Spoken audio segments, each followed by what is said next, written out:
Hello and welcome to Africa Today. I am Esther Mokwariola. Africa in recent years have witnessed tipping points with a turnaround generation at the forefront of a subtle revolution, keeping government on its toes and holding leadership accountable. Amidst today's struggle, history reminds us of the legend beyond a man, the legacy behind his music, and the lessons beneath his message, a once-in-a-lifetime case of someone who stood out for his philosophy. And so we ask, what are your thoughts on the annual celebration of the life and times of Fela Anikulapo Kuti and the theme of the occasion this year? You can join the conversation and share your thoughts with us on Twitter at TVC News NG. We take a report now, and Africa Today will be right back. Welcome on board. Human rights now my property, so therefore you can't dash me my property. Fela Anikulapo Kuti's weapon of warfare was his music, and 20 years after his death, that weapon is even more potent. Some people say, why are they talk like this? Not be talk like this, them take to carry me, go prison you. This year, Fela's evergreen message has ignited an intellectual discourse on African leadership in the millennium. Discussants here are a new breed of politicians that seek to disrupt the status quo of perceived corrupt political hegemony. You know, when people talk about the history of Nigeria, in the way they understand it, they forget to mention that at every point in time, Nigeria always has a problem of leadership. And at every point in time, somebody or a group of people always intervene to take Nigeria to the doldrums. And number one person who did on his own was Fela Kuti. I believe very strongly that this generation will have a pleasant surprise. The older generation, their time is up. It was not just about complaining. This year's theme for the celebration of Fela seeks to proffer solutions to problems of bad governance and maladministration. If we do it right and start to give young people and start to put these structures in place quickly, very fast, and look, in 6 months if we want to repair this country, it can be done in 6 months. The moderator of the panel discussion, TVC's Babajide Otitoju, says the youth must stretch themselves beyond limit to effect a change of guards in Nigeria. The devil is in the efforts that you are making to seize power. What efforts are you making? How do you intend to seize power? You cannot seize power without a strategy. So today, it dawned on everyone, especially the young people, that power will not be served a la carte. The one who takes power is the one who wants it and truly works to get it. Fela lived his life fighting the cause of the masses and was prosecuted for his conviction. But it appears many years after his death, the myriad of problems linger on. Femi Akonde, TVC News, Lagos.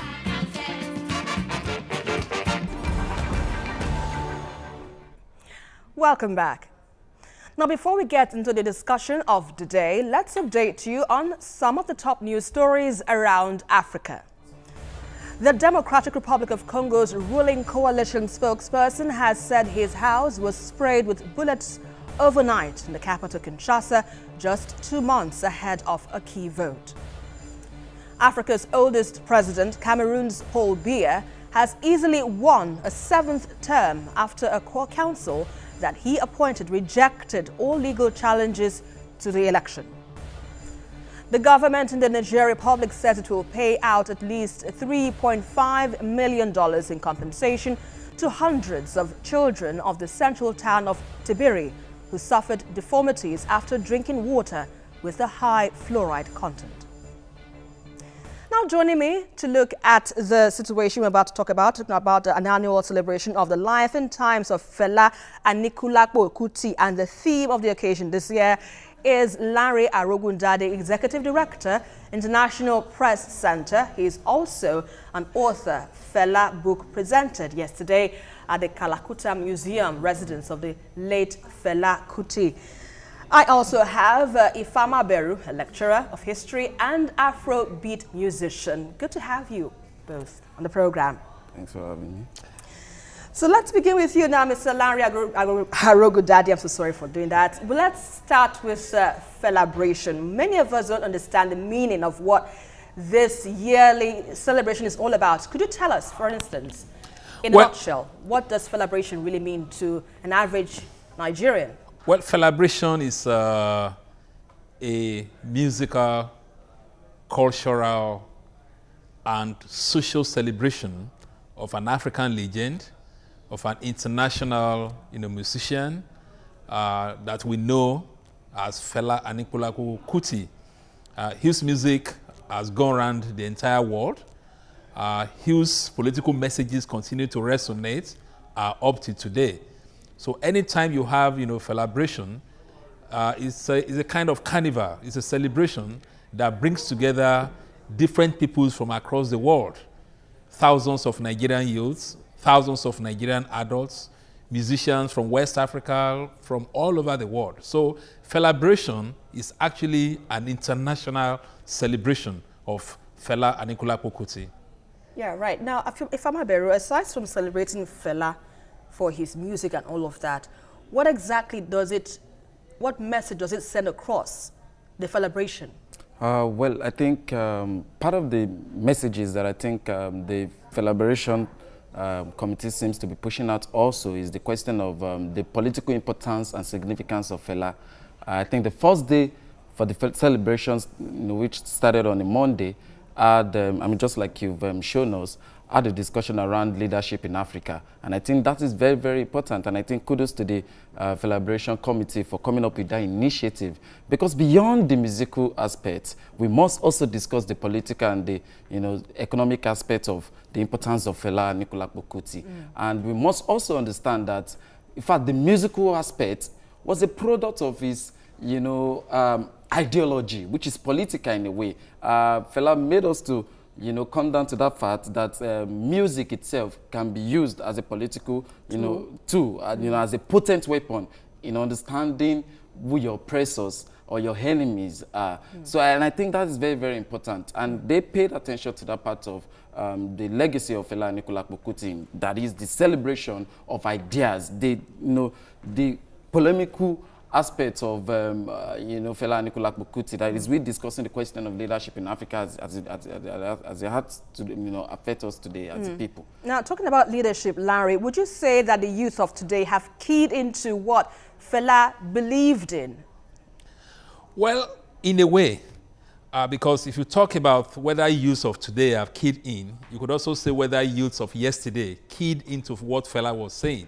So there is a generational characterization of this process.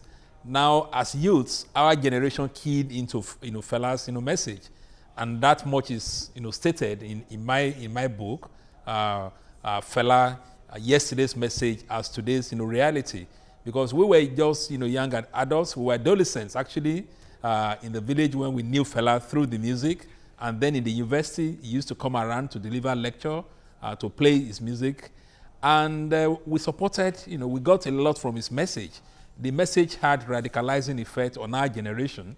And I'm speaking of, a generation of, students, activists who on campus, we were also socialists, we were student union leaders. When we came out, we went into the media and we've been radical. So he had that effect on our generation of, young people, our generation of youth. For the current generation, I would also say that Fela had some effect. That effect might not be as political as our generation. But if you look at a number of our young artists, many of them who are quite popular, really, the origin of their beats, you might call it, Afro-pop, you might call it hip-hop, actually lies in Fela's music. And one of the things I stated during the presentation of my book was the fact that Fela's Shrine also gave opportunity for a lot of young artists to come up. The first time I met Majek Fashek, for example, was at the African Shrine, which was then located at Purple Street in Ikeja. He had a band. So a lot of young artists actually, rose up. So in a sense, you see the Fela influence in some of this music. And one way or the other, some of them, not as deeply as Fela, but also sing about the ills in our society. The like of Idris Abdul Karim, for example, who sang about Nigeria, Jaga Jaga, and Fela that song was before banned. then had sang about Clear Road for Jaga Jaga. So Yeah, you but see that song was banned quite all right. You if see some recall. linkage. You see some linkages. But what we really expect really is that we want the youth of today to make a greater interpretation of Fela's music, because Fela didn't just lament about the social conditions around us. At the same time, he kept saying, you need to do something, about this. One of the songs I examined in my book, for example, is just like that. And in Just Like That, he mentioned the fact that the white people ruled us for many years, and we had electricity constantly. But that years after they left, we're in a kind of darkness. And then in that song, he has a number of questions repeatedly. And he said that after all the things he had said, and all the things that people had heard themselves, what do they think of our leaders? Do they like us, or do they like themselves? Are they shadow criminals or original criminals? Do they, like themselves, or do they, like us?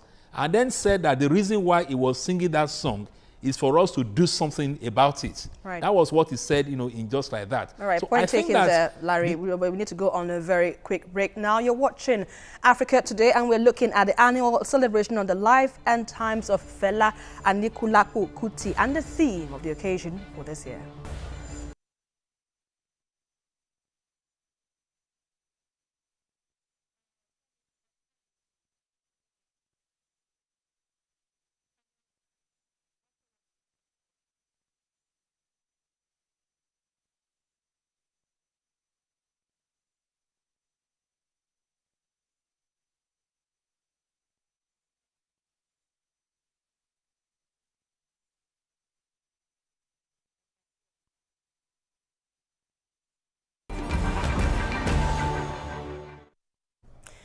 Fela Anikulapo Kuti, popularly known as Abamieda by his fans, is arguably one of Africa's most controversial and inspirational cultural figures of all time.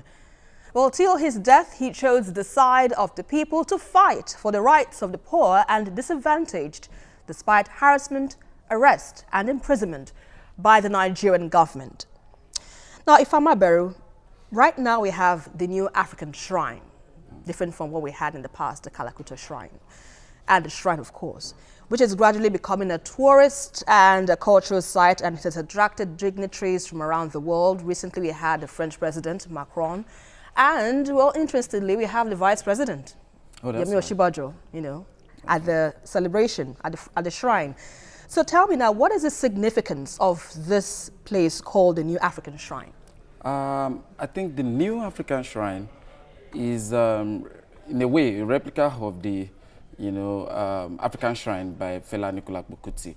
And when we look at the African Shrine under Fela Anikulapo Kuti's administration, it was, an environment where, masses of African people could be proud of their Africanness. Right. Because you're talking about a shrine where we had pictures of great, African leaders, heroes and our sheroes. We had this place where we could, relate to. And beyond that, Fela had this shrine where you could, where they were consistent, veneration of our gods and goddesses and what have you. That's African gods. Yeah, African gods and goddesses. So in a way, the African Shrine was, Fela envisaged the African Shrine to be what the African society should really be outside the influence of Christianity and outside the influence of Islam. You understand? So today is not?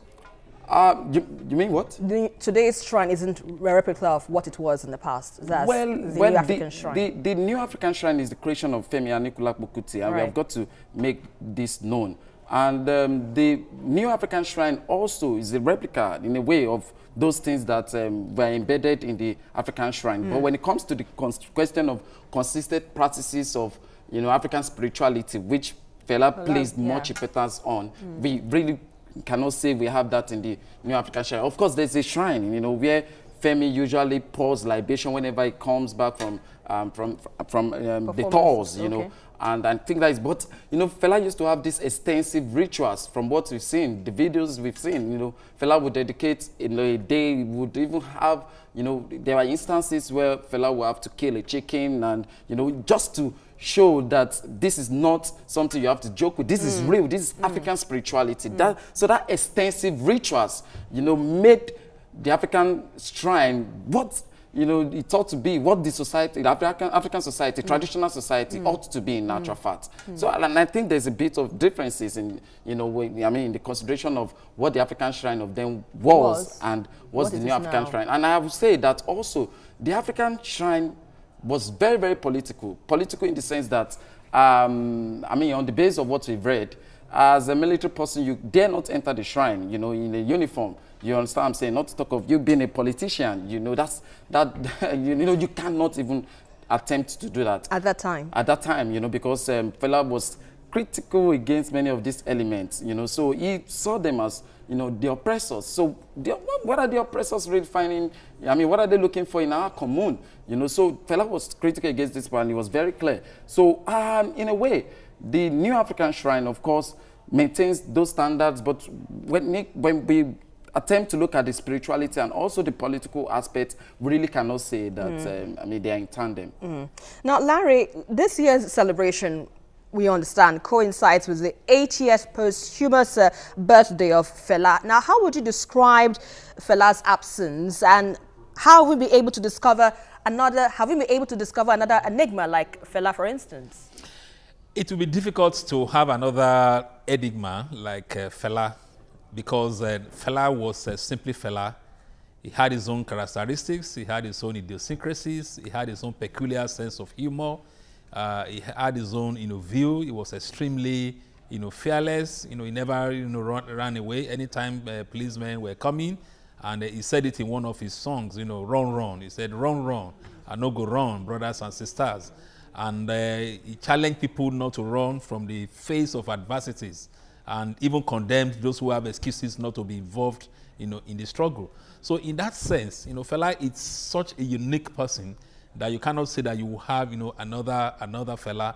But what has happened, and what we should celebrate, is the fact that Fela has been recreated in a number of people. Now, you were talking about the new African shrine. I also think we need to salute the children that Fela left behind, Femi, Yenin, Sheun, and the rest of them. The fact that they also know that they need to sustain that tradition. Yes, there will be differences in how they worship, how they do their yabis and every other thing. But essentially, like Fela himself said when he was alive, he said Femi Nakuti, and Femi remains a cutie. But Fela is such a phenomenon that even those that didn't see him alive, who never watched him, the kind of privilege that we had been able to recreate his personality. The other time we had Fela on Broadway, the Fela in that Broadway was actually not a Nigerian, although he has West African roots, but he was an American. And he was able to reenact Fela at the beginning of this year's celebration, whose theme, by the way, it's overtake, from his number, overtake, don't overtake, overtake. At the beginning, we had the performance of Fela and the Kalakuta Queens. And these were a group of young Nigerian ladies or girls, and then the lead actor, another Nigerian guy. And in a way, you could see elements of Fela in them. It wouldn't be that, Fela. So for me, we shouldn't begin to look for another Fela, just like people said, oh, do we have another Gani Fawehinmi? But for us to begin to interpret, their messages. And that is one of the reasons why it's important to have key documentations like we've tried to do, in this publication, for us to be able to even understand that music. Yes, everybody says, oh, Fela fought government, Fela condemned government. But Fela was also making suggestions on the way forward. So in the record, for example, the Government of Crooks, which was examined in this publication, one of the things he sang about was the issue of privatization. He said privatization was stealing, that people were using privatization to steal our public resources. And we have seen that in the electricity sector, where the issue of electricity, which is sung about in Just Like That, still remains. So if we want to be another Fela, then let us fight against privatization. If we want to be another Fela, let us fight against injustice in our society. I think we can be another Fela in this philosophical way, rather than in that enigmatic personality way. The Fela I knew, the Fela I saw, it would really be difficult for us to have another Fela. Yeah, that's a good point. Let me anchor on that. Now, what would it take for an average Nigerian to imbibe the kind of principles that Fela lived for. For instance, we know him to be a revolutionary. We know him to stand against oppressive governments. What would it take for an average Nigerian to stand up and say, this is my right, this is what I need as a Nigerian, this is what I need as a citizen for any oppressive government? I think it will be necessary for us to speak out anytime you have an act of injustice. Now, Fela was completely detribalized. And then he spoke the language that people understood. He spoke, pidgin English. He was a people's, person. So if we imbibe that spirit that an injustice to one is injustice to all, then we will be doing what, Fela wanted us to do. And it doesn't matter, what you stand for. What I find interesting in this country is that culture of resistance is not there. And often, we find people looking out to others. These days I read newspapers and they say, oh, where are the civil rights activists? Where are the activists and so on? Yes, we are still active. We're forming political parties. We were a National Conscience Party. Now we're putting together a Socialist Party of Nigeria. During Fela's birthday, he said that for him, the ideology that would drive our society forward was African socialism. So we are interpreting Fela in a different ways. But you see people who say something happens and they are saying, oh, where are the land recognizers? Where are the Femi Falanas? And I used to tell people, when we were coming from heaven, when we were being created God, we didn't have patent or struggle, from God. Right. We did it based on conviction. We had gone to jail. Let every other person also be a Gani. Let every other person be a Fela. They didn't go to any university to learn, their radicalism. They just made their mind that they want to speak against injustice. So if we have thousands of Ghanaians in different parts of Nigeria, we will be better off, and leadership will not continue to take us, for granted. Because the tragedy of our times, really, which continues to make Fela's message to resonate, is that you can't look at any aspect of our public life and say that this is where our society is excelling. Right. Or you say that this is where our resources is showing. And the graphic example of that is the state of our hospitals. And that is why we have so many prayer warriors. You needed really to pray not to have any illness that will take you to our hospitals, where the doctors are not happy, where when doctors go on strike, they are sacked as if they are just, dogs. And an average of 3,000 doctors leave Nigeria almost every now and then for America, for the United States, and for the rest of them. Brain drain, if you talk about that. The great tragedy that I saw was a case of a state specialist hospital in Kogi State, where the chief medical director, a woman, collapsed and died. This was reported in the newspapers. Right. Now, and they couldn't rescue her because they didn't have, enough resources. So if you want to be Fela, let us all speak out against this kind of things and demand of any government that they need to do something about our social services. So now, Ifeoma Beru, from your own analysis now, where would you anchor this? What's your final conclusion on this matter? But let me just firstly say that, for the fact that I made mention of the differences in the New African Shrine and the then African Shrine is not in any way to, critique the children of Fela Nicola Kpokuti, Yeni or Femi, just to point out or to address the question being asked. Yeah. I think for me, if we're going to have to think about the legacy of Fela Nicola Kpokuti, we must think about him not just as a man who created good music, but importantly as a man who was interested in the liberation of the masses of African people. Of course, Fela gave us the best of tracks that could ignite anything, revolutionary in you. But importantly, he took those necessary steps and he articulated the sufferings of our people in terms of our political, what should be our political alternative, what should be our economic alternative, and what should be our sociocultural alternative. And I, for one, I think that for the entirety of what Fela articulated to be what should be our struggle as African people, it paid more importance to the question of Pan-Africanism as a tool. Pan-Africanism within the context of understanding the importance of socialism, the importance of building, a socialist Africa, and by extension, a socialist world. And when we look at what is happening today in our society, we'll see that the existing economic system, which we call capitalism, at eating deep. So much so that, the level of disparity between the rich and the poor right now is at an alarming rate. And all of these things have got to be, countered. All of these things have got to be fought. And the best way it could be fought, as Fela has articulated, is we're looking at that alternative. And that alternative to Fela was Pan-Africanism, and I'm saying it's still Pan-Africanism within the context of a socialist Africa. Right. Thank you very much, Ifama Beru. That's a fine place to leave it. We appreciate your thoughts.